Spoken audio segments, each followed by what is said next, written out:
What's going on?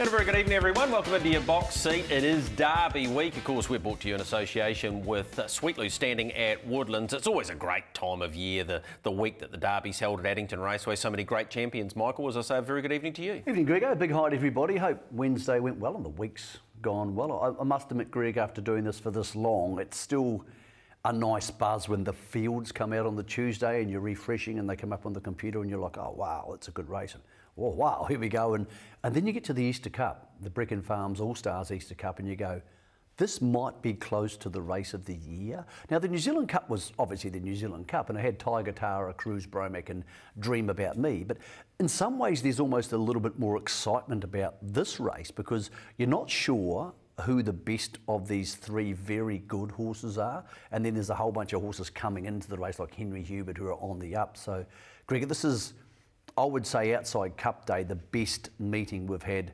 not just at Addington, but in Australia, in New Zealand harness racing this year, and sits alongside the strongest meetings I've been to in Australasia. Yeah, okay. Well, we'll talk more about that numerically in the Easter Cup this year. There are more numbers than they've had since 2006, so it really is a deep, deep race. The Diamond Derby, we'll be talking about that. Diamond Creek, of course, the Easter Cup. We've got a whole lot of other Met features. We've got some Australian Group 1s to cover as well. Dexter Dunn, what's he doing in the USA? We'll give you some interesting stats around that. We're going to talk to Natalie Rasmussen as we continue our wrap-up of the retirees, if you like, in Ultimate Machete, and a 12-year-old who's been in the picking competition for a wee while now. This is the last week of the picking competition. Last week, and I no longer lead, which is good. Interesting. That's good. good I thought you'd say that. Yeah. Right, let's get into the Derby, and here's the market for it. Not surprisingly, Ultimate Sniper is the favourite.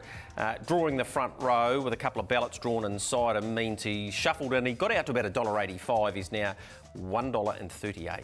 And really hard to make a case, Greg, that if he paces all the way, which he didn't do last start, that he won't just lead and probably win. The horse is drawn inside him. You would think Supreme Dominator probably has the gate speed to hold up and then hand to him. There's no chance, you would think, they would be looking to park him out. And as much as his draw was important, the fact that Jesse Duke drew the second line is just as important.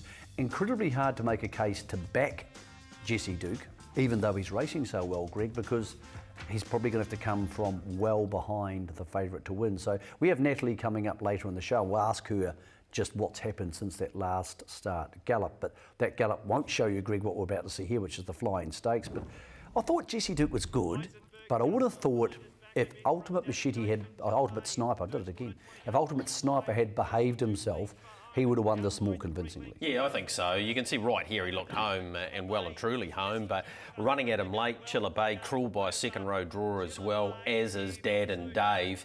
But really, if Ultimate Sniper is able to work to this position that Jesse Duke had in the Vero Flying Stakes, as he did in the Northern Derby, then he should dominate and he should win.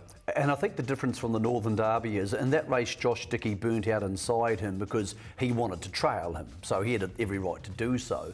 I think it'll be a far easier scenario for Natalie, who returns this week, to get to the lead on Ultimate Sniper and therefore control the race. There's no reason to think he wouldn't run home in 55 seconds. $1.38's about fair. Once they lose once, Greg, that 10% of doubt starts to come into your mind. I don't think he'll gallop again, but with that doubt in your mind, it's hard to take $1.20 about him. But I think that most of the multi-players, and it's going to be a huge night for multis on Friday night, when you see some of these short price favourites, I think everybody's going to run them through him. So I can't make a case not to back him. What I do like is a horse in the race I like. Supreme Dominator wasn't disappointing last week, but finished unplaced in a significantly weaker race. But I can see him trailing. Yeah. And if he trails, if they give $220 to $250 a place, I'll be right into that. Yeah. Can you believe where the last 12 months has gone? Because 305.4 Sheriff won the Derby. 12 months ago, to me, it doesn't feel like that. Look, it doesn't, and when you think about it, what's more interesting about this crop is that Ultimate Sniper wasn't even on our radar. He wasn't a horse we'd even thought of, and we're seeing so much more of this. About every second year, we seem to have a horse who didn't race at 2, and over the last 10 years, there's obvious ones, Adore Me and Auckland Reactor, and these horses who don't race at 2 coming up at 3, and I think that's what the All-Stars have the power to do, Greg, but it also makes you realise, that so often we try and rush these horses at 2, some of them aren't going to make it. And Ultimate Sniper is a very good example of that. So I think he'll win the Derby. I think he'll win 3-year-old of the year. It's impossible to make a case against him this week. And I'll be interested to hear what Natalie has to say later in the show about what they do when you have such a glaringly obvious error as last start by the horse. Because I know some trainers will work on it every day, and some trainers will go, well, it's not that big a deal, let's turn the page. So that'll be interesting to see how they handle it. Good to see Robin's Playboy there for Ross Wilson as well. He's had Group 1 success at Addington in the past, and this horse has been doing a great job. And there's a smattering of Southerners there for this entire meeting, which was the norm maybe 20 years ago. Yeah, it was. And they run such fast times down south that they can keep up. The question is, can they win a Derby? Well, probably not this Derby. If you took Ultimate Sniper out of play, I think a lot of horses in this race could win. But with him running to the front, I don't think that's realistic. I still think Jesse Duke doesn't scare a lot of people. I think he's a very good horse. And I don't mean to be disrespectful to the horse, but I don't think anybody in this race would go, well, there's no chance we can beat him. But I think a lot of people, Greg, probably feel the same about Ultimate Sniper. They'll probably think, a second to him would be a very good result for us, and I think that's the case for that horse as well. Okay, 107th running of that. $200,000 goes on the line at 9.26. We want to have a look at the Easter Cup though, and here's last year's. If you forgot what unfolded here, well, an opportunity for AG's White Sox to grab what was the first of a couple of Group 1s as a 4-year-old. More the Better still leads. AG's White Sox is half a length away. More the Better still in front. AG's White Sox is coming now. AG's White Sox is going to pull up his socks and pull down More the Better's pants. AG's White Sox won it. Beat More the Better. He just didn't stay the 2 miles. Yeah, one of the great calls from Mark McNamara there, and of course then he went to Auckland and won himself the Taylor Mile. So yeah, a great time it was for him, and he won that pretty nicely in the end. We'll talk more about him in a moment because he had some good luck in the Superstars, but not all good luck. Let's just ask a question. Watching that race, obviously it was during the day. This week it's at night. Do you prefer this meeting or the Easter Cup during the day or at night? I prefer it during the day, but I'm a bit of a traditionalist, and I go back to when all of these races used to be run on Easter Saturday. Yeah, the Hounds Down era. Yeah, those wonderful I think it was a great Saturday. I think eventually, with the way the racing timetable is going to be, harness racing is going to be squeezed out of Saturdays. Hey, I can tell you what, Easter Saturday this year, without the Easter Cup, because of where it sits, will be run during the day, but it won't obviously have all those races. I can see an argument for both. I love the thought of it being a Saturday day meeting, but these days you would say, will we be on trackside 1? Will we be on trackside 2? Yeah. Will you get squeezed out by the Randwicks and all those sort of places?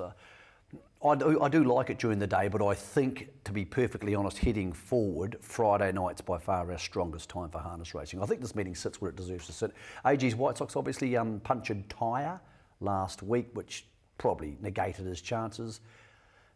I think that was a lot weaker Easter Cup last year than what he's got this year. I mean, we have... Well, let's have a look at that field. Well, exactly. Here's the field coming up. So we have the New Zealand Cup winner, the fixer, off 20 metres.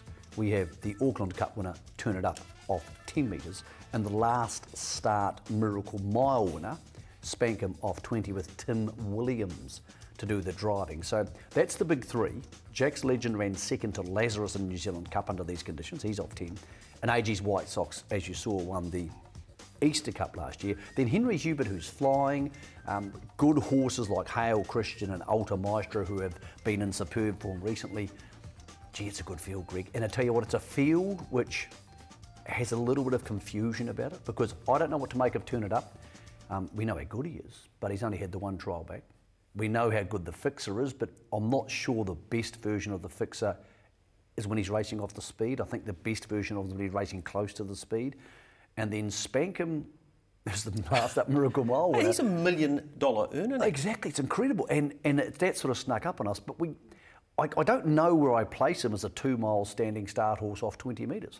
He might just come out and win the way he trialled last week. But it's a really unusual race in the fact that there's no pecking order, because the top three have all done enough to suggest they should be top dog, and I'm not sure which one will be. And the permutations towards the horse of the year, this race could be significant as well. Let's go back to the superstars though and check out Henry Hubert winning this. This was a cracking contest. There's AG's White Sox hitting the lead and going to his inside the eventual winner. We'll get Mark Mack to bring them home, and then hear from co-owner of the winner, Henry Hubert, in Ross Gordon. The Fixer and Henry Hubert are the two. Henry Hubert on the far side. Henry Hubert won the Superstars. Beat the Fixer. I think Hale Christians run third in front of AG's White Sox. Well, you've won plenty of good races, but to win a group race like that at Addington Raceway, I know that'll mean a lot to you. Yeah, it's a great thrill, Greg. First group race at Addington, and yeah, just really pleased and did the job tonight. You and Angela, you have a fair investment in this sport, and obviously great supporters of the Robert Dunn barn, but this horse, Henry Hubert, he stood up in his last 2 or 3 runs. His run here in the Cheviot Cup was huge, Northern Southland massive, and he's just gone to another level. Yeah, he had a few wayward sort of tendencies early on where Robert's just sort of taken a bit of time with him. He's just nursed him along nicely, so you know, didn't want to really rush him as a 2-year-old. He had plenty of speed then, but just his manners let him down a few times, so really got a handle on him now, which is really pleasing. Tell me a bit more about your involvement in this sport. Your mum and dad have been heavily involved. Your mum made dress rugs for me when I worked here at Addington Raceway 20 years ago. So where does the passion come from? Well, you're right. You know, Uncle Felix Newfield, yes, of course, and Ken Chapman and Kevin Chapman. My grandfather had trotters down in Roxburgh, around the old grass track at Church Circuit, so that was a long time ago. And I've really just had interest in horses all along, so, you know, yeah, brought my first galloper this year. Right, okay, so you're dual coating it now. With this horse, though, the future looks pretty bright because he's still in his infancy, really. Yeah, so he's going to probably go to the Easter Cup and then travel up north to the Messenger and Taylor Mile, and then might give him a wee spell and just get him ready for later in the year, see how he goes, but long way off that yet. All right, really, congratulations on winning this race, because it's always a good horses race and you've got a fine horse yourself. Yeah, appreciate that, Greg. Thanks very much. And they've been significant investors in this industry and through Robert Dunn for quite some time now. He won the Kaikoura Age Pace, of course, and that was a good win, but absolutely delighted to win a group race at Addington. Yeah, and he's turned into a proper horse, because if you owned him, and well done to Ross and his Angela, yep, Angela, you would now think you've got a New Zealand Cup horse. And Robert and John Dunn have done a tremendous job, because they're getting horses to win these races, like Let's Spend a Night Together, who we don't normally consider to be genuinely good open class horses. You think they're thereabouts, but they've won with him, they've won with Alta Maestro recently, and they've won with this horse. So it's so hard to train open class horses to win these races, and they're beating the All-Stars on their home track at least 3 occasions this year. That's no small feat, Greg. So I'll be honest with you. I think one of the big 3 will win the Easter Cup, but I'll be happy to see an Alta Maestro or a Henry Hubert win it, just because it's somebody different, but also because I think Robert and John deserve that Group 1 open class race at the moment, because they have been holding some of these races up. I think they had 5 horses in the New Zealand Cup. You take those 5 out, and that New Zealand Cup, while it would have been at the top end fine, it would have been very thin. So yeah, look, I think they're doing a huge job, and I don't think they'll win this week, but I would like to see them go very close. Of course, included amongst those horses that were beaten was the New Zealand Cup winner, so let's hear from them.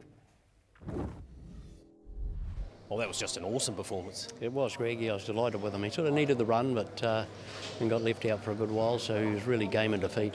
Coming 3 wide on his own on that sort of speed, he will definitely derive some from it. So going towards the Easter Cup, you must give you a lot of confidence. Yeah, that's right, Greg. As I say, he'll benefit from the run, and it'll be over 2 miles next week, so he'll need to be fit for the assignment. Well, you thought he might have grown up, and that just suggested he has. Yeah, he went away a boy, come back a man, and he's a different horse now, and I think he's a force to be reckoned with now, mate. He got a good run in transit. It'll do him the world of good as well, because it's been about 3.5 weeks since his last run. Yeah, that's right. It's about a month actually. Yeah, so you know, he definitely will improve a ton off that, and without having a trial or anything, and it was a perfect run really, and you know, he'll take a lot of benefit. His next major targets, you're likely to go north, or are you going to just settle here and sort him out leading into the Jewels? What are you thinking? No, well, he hasn't got enough money for the Jewels at the moment, so we'll definitely go Easter Cup, and we brought him home actually to take on the 4-year-olds, so that's the target, and we'll go from there. Ricky, it looked like you had the run to win that.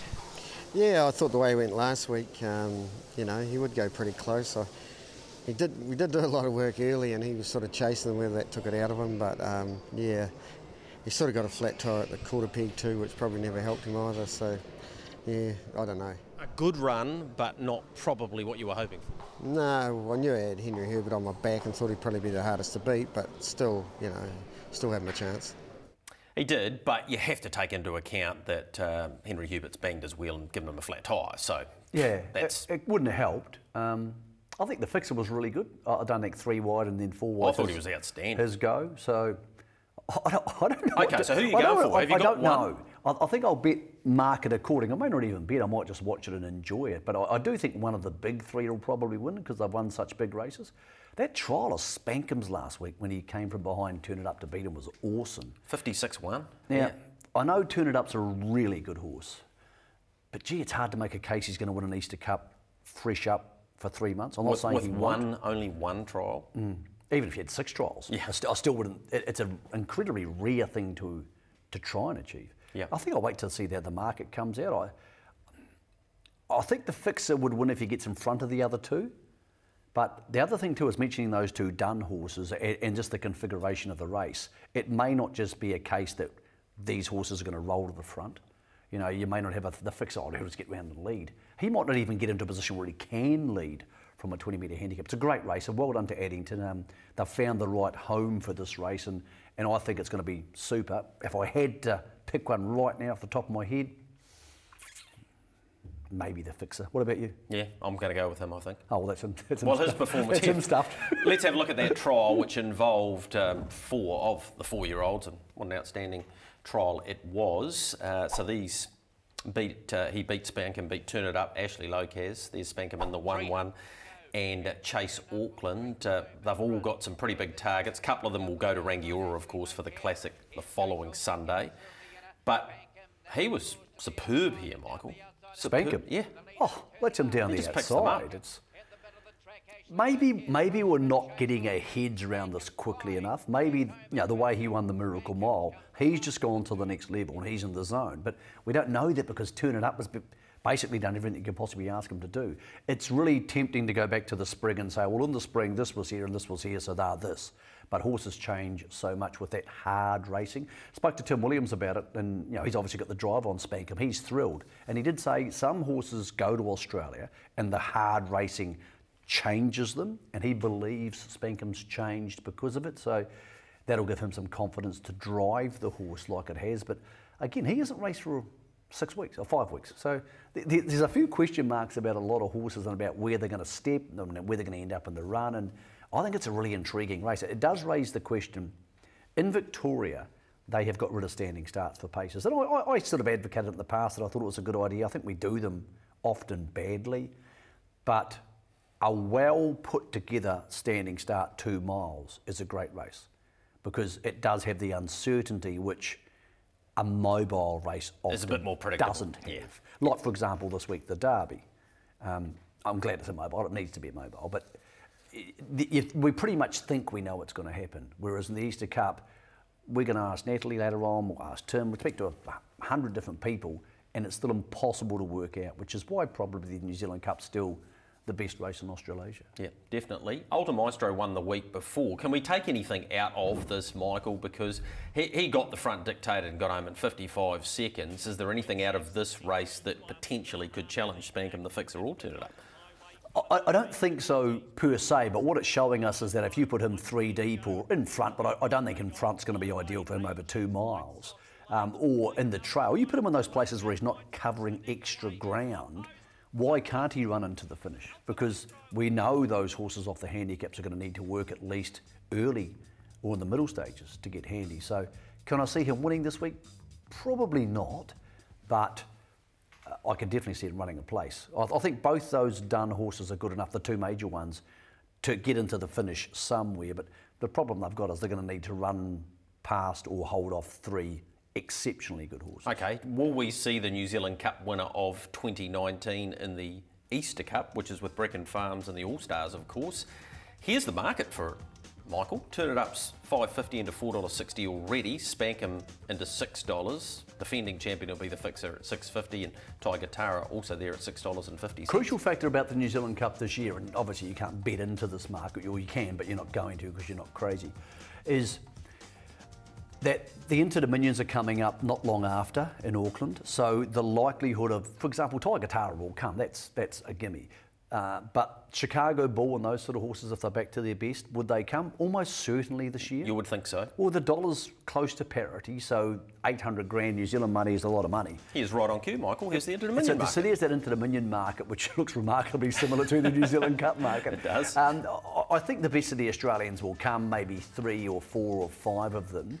But, gee, it's hard to go past those top 3. If I had to pick an Inter-Dominion horse right now, maybe Spankham. I think Spankham will cop a series really well, and Alexandra Park well. But well, he's already copped one, hasn't he? I mean, again, though, we don't know about Turn It Up. Like, Turn It Up might just be that good. He might win 7 of his next 8 starts, including the Cup and the Inter-Dominion, and we'll just go, oh, we should have seen that coming. So it's going to be, this week's race is going to be a really interesting pointer to what we might see in those races. I had a bit of spare time on Friday night, so caught up with Crandell Getty because there's a horse we seem to be forgetting about. Cran, the forgotten horse of the 4-year-old brigade, Pat's Delight. Tell us about his progress and when he's due back in. Well, he's doing a whole lot of nothing at the moment, of eating and sleeping and getting fat and big and strong, hopefully. Yeah, we're in a bit of a trick situation. Well, not a trick one, but he come off an Interdon campaign and we sort of squeezed him a fair bit into his campaign, and we basically threw him with the Sharks. And I thought, well, if we want to look at the New Zealand Cup, like, well, it's the race we all talk about. Sure, not a hot shot, but we'll give him the big break and give him his chance. Yeah, look, he'll have a long, slow preparation and the traditional Cup preparation, one would imagine. Yes, that's right. It's it's all foundation. It's what you've probably done 3 months earlier rather than what you've done the week before the big race of the Cup. So we'll give him a chance and then see what comes out of it. Very much like his brother-in-law Tim, but his ultimate goal is to win a New Zealand Cup. He went so close with Better Strike, and he got beaten by Monkey King and Grego, Chris and me. You're a Cantabrian. Yeah. I used to live in the South Island. We both know that if you grow up in the South Island, the New Zealand Cup is there. It probably is for everybody in New Zealand harness racing, but there's some people who want a miracle mile. But it's there. Yeah. And everything else. It's the Melbourne Cup of harness racing. And it's not just the Melbourne Cup of harness racing here, it's the Melbourne Cup of harness racing worldwide. It's the best major pacing race in the world, regardless of what people say. I've been to the whole lot of them. Yeah. Not best trotting race, the Prix d'Amérique might be the best race in harness racing. But there's not a race in North American harness racing or Australia where people go, wow. And people don't leave. Why is that? What? Because the Inter-Dominion's bounced around to so many different places, and it doesn't have a home. People leave New Zealand Trotting Cup Day, everybody I've ever spoken to, who's ever been to it, galloping people this year. Andrew Seabrook, the new boss of New Zealand Bloodstock, he said, I didn't realise how big this is. Australians come across and they just go, wow. And it's very much like the Melbourne Cup. Once you've been to it, you don't forget it. Whereas there's not a race. The Miracle Mile's a great race, but there's still only 3,000 or 4,000 people. And you don't leave it and go, well, wow. You leave the Very racing action and go that way, but the occasion isn't so big. No. So the New Zealand Cup, I think, for most New Zealanders, but particularly anybody who grows up in the South Island, and particularly like Cran, where you grow up, you know, an Uber ride from Haddington. Not that there was Uber when Cran grew up, but it's always going to be the big dog. And that's a great thing. I think we should embrace that a bit more. I think we give it plenty of coverage, but we don't seem to. The Fixer won the New Zealand Cup this year, and he's not a storied horse. We say Prince of Penzance won a Melbourne Cup, and he's quite storied. It's just as hard to do one as it is to do the other when you consider the relative strengths of the two races. Moving on from the Easter Cup discussion, we have another Group 1 to have a look at, this one for the Trotters. This is the Fred Shaw Memorial. Fred was a big part of Addington Raceway, solicitor in the city, and his name's been associated with this race for a wee while. There's one notable admission we'll get to in a moment, but we do have the defending champion, Speeding Spur. We have a former Dominion winner in Amarillo's son. We have the current Dominion champion in Mark Cooler, and we have some real up-and-comers here. King's Landing, Sunday Sun and Winterfell. 4-year-olds with immense talent here, Michael. I think this is getting to be a race which could be the passing of the baton because, first of all, Mombay's not going to be there. We'll get to that in a sec. But Mark Cooler's the top dog. We know that. Speeding Spur, you'd love to see him win one more, but there's probably 3 races left in his career. And for a long time, I was like, who's going to replace these horses? And then all of a sudden, Winterfell, King's Landing, maybe even more so. Sunday Sun coming through is a really good horse. I think there's enough coming through now, Greg, that with Temporale and Le Monde and Massive Metro up north waiting, that there's a lot of depth and a lot of reasons to be excited about the Intermediate Trotting Championships coming up forward. Mombay splint this week, so a splint developed in his back leg, which is not ideal. Apparently it's not that serious. I couldn't get hold of Greg Hope, but Ricky May talked me through the whole process. I don't know. I want him to come back. You asked me on the show and said, will he win one of the big 3? Which I got berated for by a couple of people, but anyway. He's like an old mate, and you just hope something goes right. Here was him at the trials leading into this, and we thought, right, have a look at him trot to the line here. Now, admittedly, it wasn't in sensational time or anything, but this looked like the Mombay of old, and I thought, well, getting towards the Trotting Championship, gee, he's going to take some beating. In saying that, we now find he's got another minor issue, and with only one race in 2.5 years, going to an Anzac Cup and a Rowe Cup, look, again, if he gets there and he is able to win that, that'll be one of the feel-good moments in the last 10 years, let alone just this year. And the timing couldn't be worse. He misses a Group 1 this week, but this is Group 1 month. There's 3 of them in a month. And look, it's going to be awfully hard to go up and win the Anzac Cup or even go up for it if that splint continues to be an issue this week.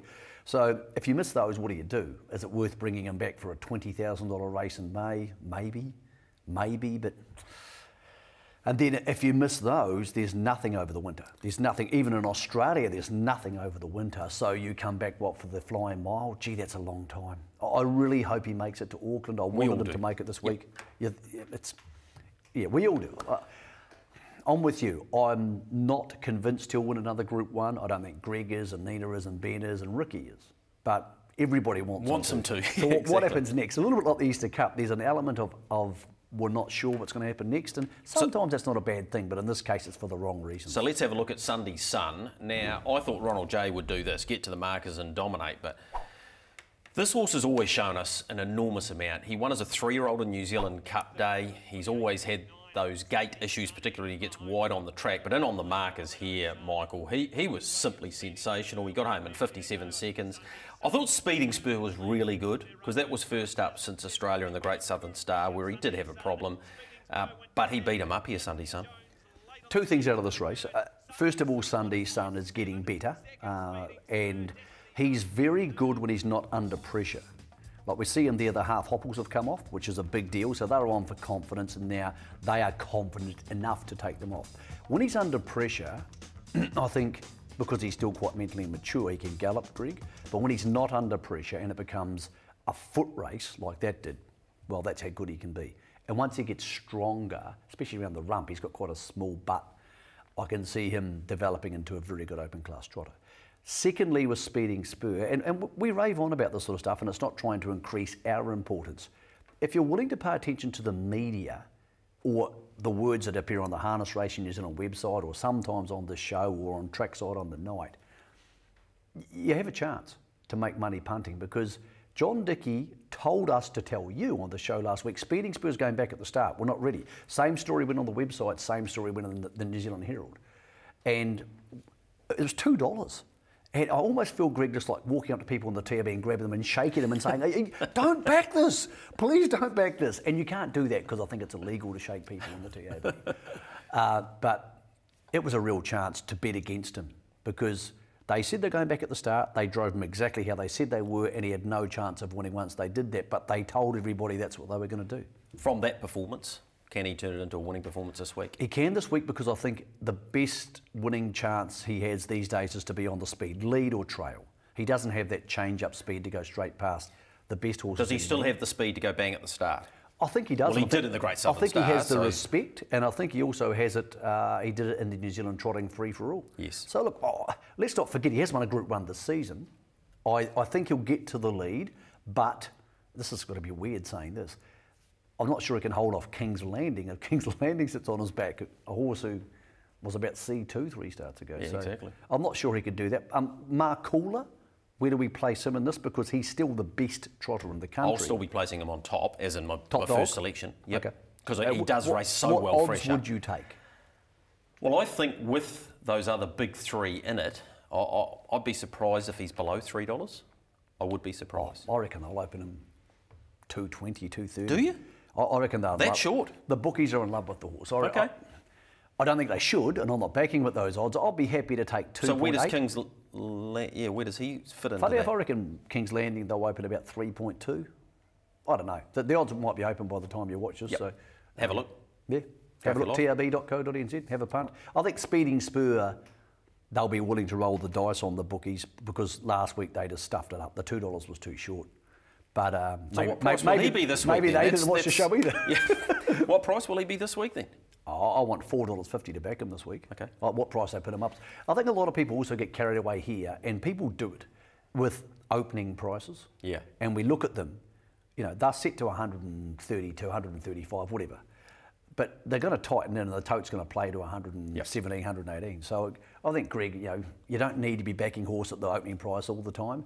And Speeding Spur last week was a prime example of that. Yeah, it was good to see Destiny Jones get back into the money as well. What about Winterfell? Dean Hunter. Well, I just thought he was okay in the 4 and 5 year old championship. Me too. He'd need to lift. Natalie Rasmussen takes the reins this week. We're going to take a short break on your box seat with Woodlands. Of course, they stand Sweet Lou amongst plenty of good stallions. When we come back, we've got more Group 1 action to look at for you.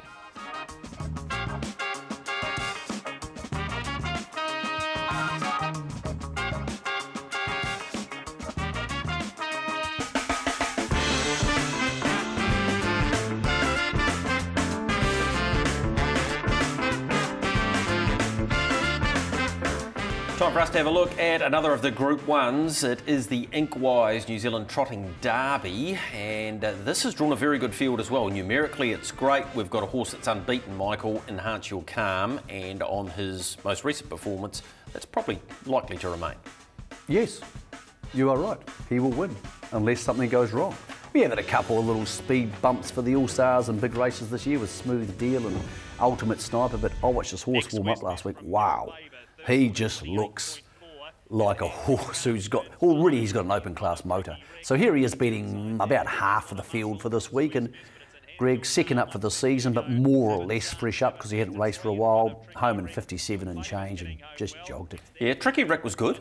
Thought he raced really well. He beat the others just as easily, getting home. A lot of muscles stablemate there did a pretty good job as well in Gill Favour, which was probably not the way you thought that they would finish. But no, and Paul didn't either, Paul Nean, the trainer. I think when they win that easily and you have a $100,000 race this week, it's a huge help because you don't win that easily. People think, well, would you hand up? They'll just hand up because it's $17,000 for running second, and for a horse like Tricky Rick, if he is the horse to run second, that's great money. That's worth more or less 2 wins. Now, the females have had a great record in this race, and numerically they've got a third of the field this year, which I don't think would have happened before. No, I doubt it would have happened before. Cheerful being there. Mark was, well, not that keen when we spoke to him after winning I think the for Oaks. 100 grand you've got to roll the dice on it, and if you can run a placing in the Derby, it's hugely helpful in the sales catalogue, but I don't think the girls are good enough to beat the boys, and definitely not that boy. One thing I noticed about Enhance Your Calm the other day when he warmed up, he's actually really fine-boned. He's the traditional trotting look, which is a long, skinny, greyhound-like looking horse. I'm not sure how deep into the season they'll be able to go with him, and that's not an insult to the horse. He just isn't a big, robust horse. I think this race too in Auckland and the Jewels, and they'll be done. I doubt they'll go to the Breeders' Crown and Victoria Trotting Even though Derby. he's Australian-owned? No, I just don't see it. Looking at him, I was like at home watching the races. I was like, wow, he's really light on it, and not in a bad way. He's just a horse who doesn't carry a lot of weight. And as I said, that's the traditional trotting look for a young horse. But he's just better than these horses. Like his 57 seconds the other night was comparable to what Sunday Sun did coming home. I think he'll trot to the front, and I think he'll win. I think Tricky Rick's probably as good as the rest, but there's also some pretty good horses in there. Get Lucky's a good horse. The other horse from the deep down south, Full Noise, he's a really good horse. I think it's a good crop, but I think Enhance Your Calm at this stage, Greg, is outstanding. All right, that's a look at the 4 Group 1s. We've got a Group 2 there as well. It was formerly a Group 1. It is the Group 2 Avon City Ford New Zealand Welcome Stakes, and this is the 76th running of this, and gee, there's been a lot of good horses win this race, Michael, and at the moment we're not really too sure where these are at because, of course, Smooth Deal, who I'm pretty sure was nominated for this race, isn't there, so it's a chance for one of the others to stand up and fly, and even better gets the advantage of the inside draw. He does, and I think that Smooth Deal's top dog in this bunch, and I think the rest of them are just very similar. Very good horses, but very similar, so I have no reason to favour one more than the other. I was surprised One Change, who's a horse I actually looked at the yearling sales last year, and he had a funny little foot on him, but clearly they've shot him to the point where it doesn't matter. No. I was surprised he could do this on debut. Yeah, and get over the top of Flying Even Better, who did have to do a bit of work to get the lead. Have a look at the runner in the dun colours there, Above and Beyond. He's drawn directly behind Flying Even Better. He had a bit to offer there. I'm not saying he'll come out and win the Welcome Stakes, but I reckon he'll give you a sight, and he's owned by the Gordons as well, so they might have found themselves another really nice horse here out of Quebec, who Robert trained and did a very good job. Very fast filly, so look, I'm not saying he's going to win the race, but he comes into play, and we know that the Dun stable can beat the All-Stars. We've seen it in open class, we've seen it in 2-year-old races in the past. I've got no idea what's going to happen in this race.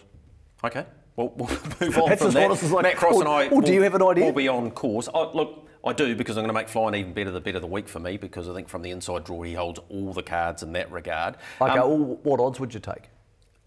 If you were playing yourself, if I was playing myself, I reckon 240. Oh. Yeah. Okay. I'll be happy with that. I might watch it. Okay. I've got no idea what's going to happen.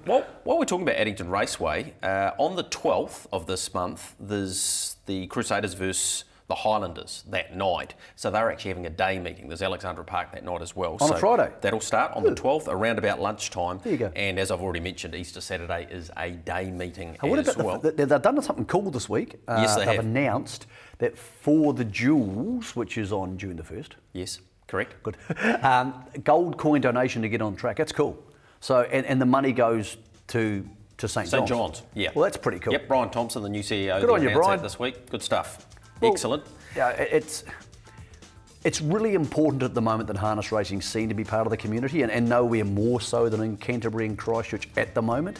And when you can say to people who do such wonderful things for your city and for the entire country, obviously St. John's, that look, we'll make our big day partially about you, it's important. And we can't have enough of this sort of stuff. It's probably not going to be an enormous amount of money. Well, they're trying to do a whole lot of different things for the week. As we know, there's a golf tournament on the Thursday, which the details are with you now, and of course the dinner as well, which is filling up quite nicely too. So they really are trying to do a few things, and that's on the Thursday night. I looked at the Harness Jewels leaders boards, Greg, this week. One of those things you do 11 o'clock at night, you're mucking around in your computer. No, you do. Yes. Yeah, exactly. Yeah. I think most people are sleeping at 11 o'clock at night. But gee, there's some great races there. I'll tell you a race which snuck up on me. I was like, wow, I didn't realise that'd be so good. The 4-year-old Trot.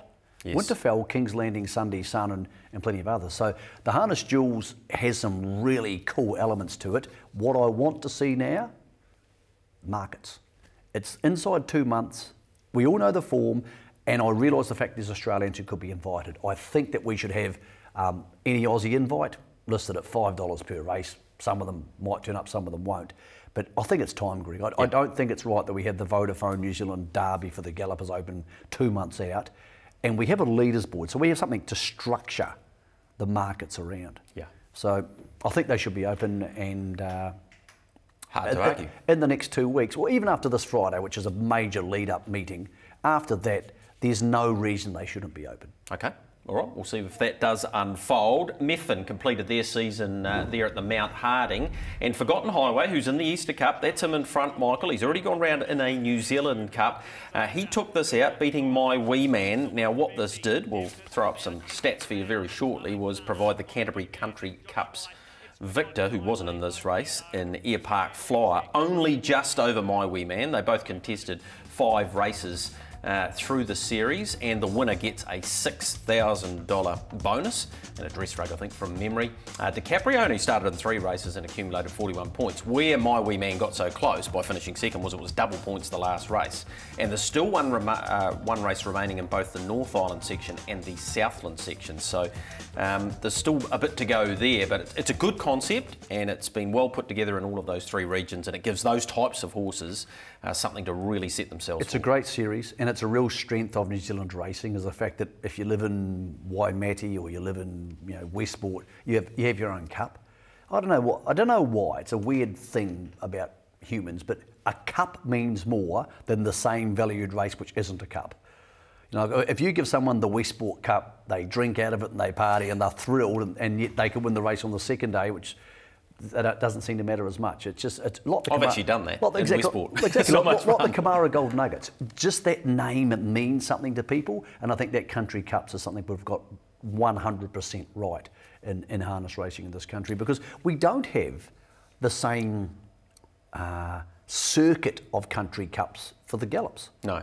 We don't have that, so I think it's a real strength. Okay, we haven't been across the Tasman much lately, so let's head where one of the biggest meetings of the year in New South Wales is at Bathurst, and probably their best 3-year-old, Michael, was this horse, Lochinvar Art. I think Max Delight's the best, but he's close enough. Up each or 2, I would suggest. Very good time here. Came off 1 on the second line. He's a good horse, and look, that other horse they're looking at to try and get across for the jewels. Whether he'll turn up's another matter, but he was too good for these. This meeting at Bathurst has enormously changed by going to the big track. Bathurst used to be a dog track, and now it's a big track, and it's just better. This horse here, Jillaby Nitro, nice to see the Lees with another very good one, unbeaten. And when you look at these 2-year-olds, the first thing you say to yourself, Greg, is what's it by? Is it going to go on with it, or is it a speedy rat? This one's by Betters. It's by Betters, yeah. It's by Betters. It's in a good stable. They know how to produce good horses. He has a race, the APG final, coming up in Brisbane about May the 12th, and then he's in the Breeders' Challenge and the Breeders' Crown. So he could end up against whatever ones we send across for the Breeders' Crown if they all make it to August. Now, this horse we've seen plenty of in New Zealand. Of course, he raced in the Sires Stakes final. He's in front here, Major Trojan. This was his first win across there in WA. High price purchase out of the Michael Purdy barn, of course. And he looks a big, bold, striding type. He got to the markers here and he just bolted in. Of course, he's in the WA Pacing Derby this week. He's drawn outside one of the other favourites this week, which will make it a bit tricky. But we have Go Racing and the Gallops. Well, that's Go Racing, the harness version. That's their colours, which we actually saw win at Addington the other night too, on a Crandell-Giddy trained horse. They're very fluorescent, but they're owned by a good bunch of people. A guy called Mick Harvey and some of his peeps, and they're doing a really good job by purchasing horses and syndicating them to people at the top end. That was better than Fast, wasn't it? Yeah, exactly. So that's the same colours. So yeah, they have their Go Racing, we have our Go Racing, but they are serious players and they're only going to get bigger. Some of the action that's been happening in the US, we had a request from a viewer not long ago about how's Dexter going. Well, here he is winning at the Meadowlands, but some of the stats we've got on him, quite remarkable since the start of 2019. So we're only, 3 months into it, Michael, and he's honing in on 100 wins in that period. Just shows you how often he's driving and how well he's driving, and he's won over $1 million in that period. Yeah, so their season starts obviously January 1, so when you see for the year or the season, it's an enormous amount of driving. I caught up with Dexter when I was up there looking at Lazarus, and he'll often go drive 8 in a day somewhere, then go maybe drive at a night meeting. It makes me slightly sad that he's up there driving, because I would like to see him back here. It's it's like James McDonald being in Australia. It's your best is not there, and that's no disrespect to Blair. But it's also good for him. He's a young fella who spent most of his life living in the same place. It's good to go see the world and see different things. He's enjoying himself up there.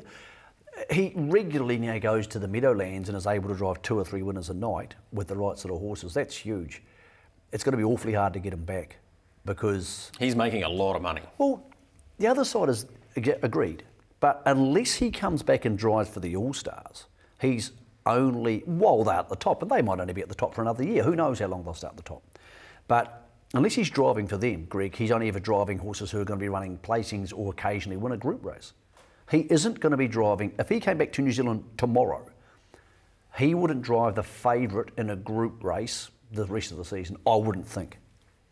One of the horses that's been winning up there, sorry to interrupt you there, Better Joy, he had a great association with here, of course. This is the Matchmaker series where Better Joy, Sea Swift Joy, Sharton, starting to get some pretty nice horses going around in this if they were still here. Yeah, well, exactly right, and let's hope some of them come back, some of these mares. So this is a series, obviously, for the mares. And she's the best of them. Yep, Sharton was Mare of the Year last year and second in US Horse of the Year voting.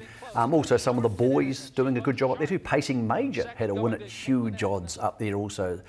Yonkers, for those who think, well, hold on, isn't the Meadowlands the biggest track? Well, Yonkers has better stakes now, so that's a lot of things are changing in New Jersey at the moment. They've had some changes put to the legislature and they're getting more money tipped into the industry. So there's actually some good things happening for New Jersey, New York harness racing, but it's basically based in New Jersey, the Meadowlands. So there's some good things happening there after a long time, Greg, where I thought there wouldn't be. So that's positive because it's part of our export market. While we're looking around the world, Glenn Bourne, who produces the show, has found this for us. Sweden. It's Mr. Golden Quick living up to his name and wins it beautifully, 6-7. Leaves in the air. Oh, look, there's a challenge. I reckon you'll probably cop 200 if you do it. But there's a challenge for someone. Who, most likely person in New Zealand to do that? Zach Butcher. Absolutely no doubt. He's got in trouble for that before, so we're not encouraging you here, Zachary. No. The racing board does not condone that. No. All right, we're going to take a short break on your box seat. When we come back, Natalie Rasmussen and him and I, will wrap up Ultimate Machete's career.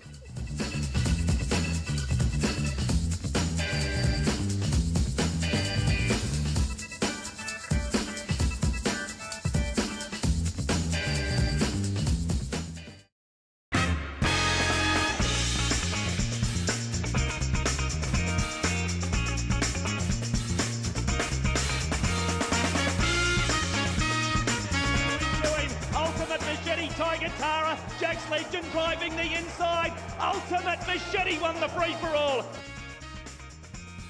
As has been the case in the last couple of weeks, we've had an opportunity to wrap up the careers of Dream About Me and Utmost Delight, and unfortunately we've lost another open class star, although we didn't see enough of him at that level for mine anyway. His regular pilot was Natalie Rasmussen, co-trainer as well of Ultimate Machete, and Natalie's kindly taken the time out to have a chat to us about the horseshoe, affectionately called around the stables Mate Natalie. It's sad when one of these great war horses, and he was a big, strong boy, wasn't he, has to be retired. Oh, it is always sad, Greg. You know, he had a great career, just injury plagued a little bit too much. But he always, you know, tried his best and never give up. So, no, it's a shame, but hey, at least hopefully he'll get sold to one of the studs and have an opportunity to be a stallion. Natalie, before we have a look at some of his best performances, was his major problem his size and how hard he hit the ground and because he tried so hard? Oh, I think so, Greg. Yeah, combination of that, and he didn't have great little feet on him, and yeah, just a couple of conformation faults. But I think his heart just sort of carried them. Yeah, and I think just at the end he got so big and heavy that it was just detrimental to him. His benchmark performance for mine was the size stakes on New Zealand Cup Day, and I do recall having the conversation with you. Who's your hardest to beat in the size stakes? You said, I think this horse could sit somewhere near the middle of the track and beat them, and he nearly had to, Natalie. Yeah, he did, Greg. Yeah, he'd worked just super leading up to that, and he'd sort of the penny had dropped and it all clicked with him. Yeah, his run that day was phenomenal in good time. And then he just proved, you know, from there he just went on and got bigger and stronger. He did. He completed a terrific three-year-old season, although the Derby, particularly in New South Wales, he had to come up against another one of your very good boys in Vincent. He ran second in that, but that was in sensational time. And, yeah, he was probably having some of those soreness issues around then too, to be fair. Yeah, that's right, Greg. Yeah, and coming up against Vincent, you know, when he gets a good sit on you, like he was a brilliant horse as well. Mark sort of always speaks, you know, of Vincent in the same sort of text as Lazarus. So that's how good, you know, he thought he was. Yeah, so it was probably no shame to get beaten by Vincent, but all in all, you like to, when you lead and you get every chance, you like to win. In the scene of that size stakes final the following year, of course, it was a New Zealand free-for-all. He came into this fresh up, took on the great Tiger Tara and again sat outside him and beat him. This was another terrific staying effort. Oh, that was a great run, yeah. I mean, I think you've got to give credit to Mark there for training, to have a horse come into a race like that fresh up, to be good enough to be 3 wide early, up to park and run that sort of time. Yeah, he just felt like a winner that day. He went onto the track, he felt super. He sort of was really sound and well, and he raced accordingly. Natalie, he did the job there, but he also did it in your homeland in Australia at WA, round Gloucester Park, a track that you wouldn't have thought suited him, but his win in the Golden Nugget was superb and really should secure him getting some mares because he's done it both sides of the Tasman. Yeah, that's right. Yeah, well, we were sort of do we take him or don't we take him to Perth? But, you know, there wasn't sort of too much here for him, and just seemed the right thing to do. And as it turned out in hindsight, you know, it was a great thing to take him over there. But then he did have, you know, another problem arise when he was over there, when he got back to Melbourne. And, yeah, I think the track probably didn't suit him great, but he did a fantastic job over there. Of course, he finished 4th in a Fremantle Pacing Cup, one of the greatest performances by Lazarus, beaten by My Hard Copy, but that just showed he was right at the top of the level in terms of our paces. So he's a stallion. There should be a few mares out there that might cross with him quite nicely. Yeah, that's right, Greg. Yeah, well, it seems, I think, too, with the brother Sniper, you know, at the level he's at as well, like it's got to be encouraging as well. So the family's good. The horse was a beautiful pacer, you know, he never wore a head check or anything. Just a lovely horse, you know, so you'd happily send a mare to him. All right, we'll leave his career there, and thanks for so many of the highlights. He won $850,000. Let's talk about his brother, Ultimate Sniper, who takes his place in the Diamond Creek New Zealand Derby this week. You're back on board. Are you happy with him? Very happy, Greg. Yeah, I just, you know, it's a bit of a mystery why he made that mistake last week. He's never done that before. It always is a bit of a concern when they do that, you know, then go into a big race next start. But, you know, his track work's been really good. We worked great this morning. So, yeah, just if he gets around in one piece, I don't think they'll beat him. Well, he's certainly got the barrier draw to dominate from the top end. I want to ask you about arguably the field and what could be one of the races of the season. Of course, it is the Easter Cup, which you co-sponsor as well. You're back on the fixer. You must have been impressed by him last week. Mind you, we come to expect that from them. Yeah, look, he's a great horse. I sort of actually expect him to go. You know, he did need the run since he's got home from Sydney because there was not too much grass over in Melbourne and Sydney. They've had a big, they've obviously got stuck into the grass and he's had a bit of a blowout. So I thought he'd really need that run last week. And to go as good as he did was excellent. I'm sure he'll be a hell of a lot sharper this week. Natalie, you've also got the Miracle Mile winner and our $1 million earner, Spankham. If you said that to someone, when he won the Kaikoura Cup, they probably would have been still shaking their head right now. He's there, back there with the fix, and of course Turn It Up, who's only had the one trial since winning at Cambridge. I guess there'll be a bit of talk around the smoko room as to which of the three will win this week. Oh, look, you'd be happy to be on driving any of them or own any of them. They're just lovely horses. And I think probably whichever one will finish closer will probably come down to the run they have. Probably, Spankham's so versatile. You know, he's quick and he's tough. And the 2 mile won't worry him. Turn It Up's probably in the same boat. He's just got unbelievable speed. And his manners are good, and the fixer's just going to have to make that bit of ground up, and he is a fatty, so just probably whoever gets the best trip. The decision to put Cheerful in the Derby, she's obviously come through the Oaks in great order. Yes, she has, yeah. And we just sort of thought if she happened to get a nice enough trip, there's no reason why she couldn't run in 3 or 4. She deserves her chance there. I see there's about 4 or 5 fillies in the Derby, so we just thought she seems in a good place. You know, she's obviously not as good as in Hampshire Calm, but she's good enough to probably run in 3 with the right trip. And the 2-year-olds in the feature race there, the Welcome Stakes, Flying Even Better's got the inside barrier draw. You'll take the drive, I think, on one change. How much has he improved? Oh, he's improved great, Greg. I've just finished working him this morning too. I really think he's stepped up a lot. He's sharpened up and he's sparked up a bit. I think he's actually a fair nice wee horse on the way through. He's just improving all the time. Early days he was just a bit plain, but everything he does now is going in the right direction. So really, really quite pleased with him. And this is a good opportunity for these horses, the likes of Virgil, because they all seem to sit in a bunch behind Smooth Deal. Is that fair? That's very fair to say, yes. Smooth Deal's probably the benchmark of our 2-year-olds. He's just got the manners, he's got the size, the strength. He's more like one of our Derby horses than our 2-year-olds.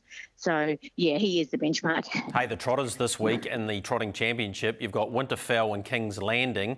Has King's Landing got above, if you like, Winterfell at this stage? I'd have to say yes. I think he's just one of them little guys. He's just kept improving every start and every trial and all his work at home. His manners are always good and he really wants to do the right thing. He's a likeable little fella and he's just on the way forward. Whereas Winterfell probably just hasn't improved as much as we would have liked from his 3-year-old season. He's still, he's going okay, but I would favour King's Landing for sure. Yeah, superseded was the word I was looking for there, Natalie. Hey, thanks so much for your time. Really appreciate you wrapping up Ultimate Machete's career, and we look forward to catching up with you Friday night. No worries at all. Thanks, Greg.